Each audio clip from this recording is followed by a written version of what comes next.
Nous allons voir maintenant comment manipuler les éléments constituant une feuille. J'ai écrit ici le mot crudité. Je souhaiterais que ce mot soit placé sous le mot achat.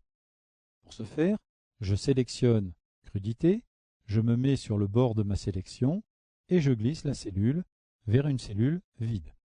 Je sélectionne l'ensemble des autres ingrédients, je me mets sur le bord de ma sélection et je glisse d'un cran vers le bas, libérant ainsi une place sous le mot achat. Il ne me reste plus qu'à positionner le mot crudité en le glissant à l'emplacement de destination. Je souhaite maintenant, au-dessus de poisson, écrire le mot légumes. Pour ce faire, je peux sélectionner l'intégralité de la ligne en cliquant sur le numéro de ligne, clic droit, insertion. Excel m'insère une nouvelle ligne dans laquelle je peux écrire l'ingrédient manquant. Je vais maintenant saisir une nouvelle colonne quantité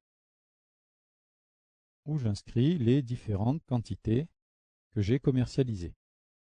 Je souhaite maintenant, entre la colonne quantité et la colonne achat, insérer une nouvelle colonne pour pouvoir saisir mes prix unitaires. Plusieurs solutions s'offrent à moi.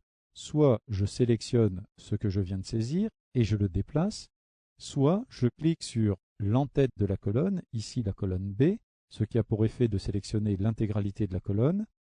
Clic droit, insertion.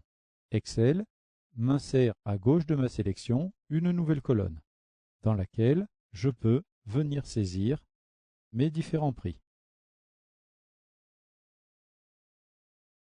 Je m'aperçois que mon tableau n'est pas disposé comme je le souhaite. J'aurais aimé que ce tableau soit plutôt disposé à l'horizontale. Pour cela, il me suffit de sélectionner ma première colonne, clic droit sur ma sélection, copier. Je me positionne à l'emplacement où je souhaite recopier cette liste et par le menu Coller, Transposer, je ventile mes différents intitulés horizontalement. Je vais pratiquer de la même manière pour le prix unitaire hors taxe. Je sélectionne le prix unitaire hors taxe, clic droit, copier. Je me positionne sous achat.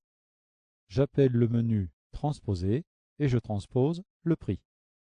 Enfin, la quantité, je la sélectionne, clic droit, copier.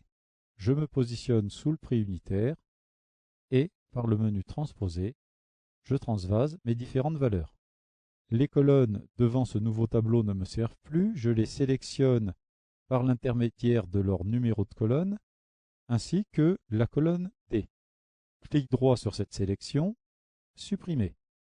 Mon tableau est enfin mis en place tel que je le souhaitais. Je veux maintenant dimensionner automatiquement la taille de mes colonnes au contenu le plus grand de chacune d'entre elles.